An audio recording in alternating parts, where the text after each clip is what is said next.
Hi guys, जैसे कि आपको पता है हम अभी जा रहे हैं वो बोलबम का फ्लैक्स लगाने। तो आइए हमारे साथ जुड़े रहिए।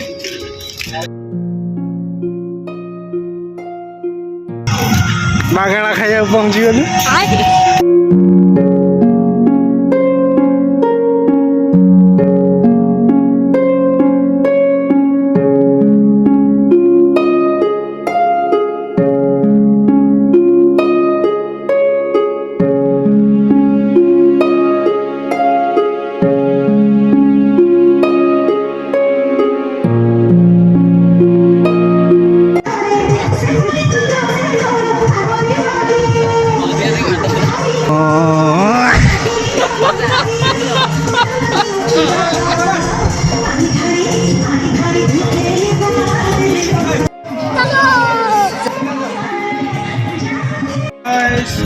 Back to my channel guys. जैसे कि आपको पता है सावन का महीना चल रहा है, तो लास्ट पाली है, पाल है।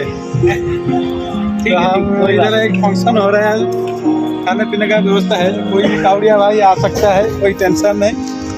सबके लिए इलाज करने के लिए मेडिसिन वगैरह सब कुछ है, सेवा हम करेंगे। तो आइए गाइस, खाना खाते हैं।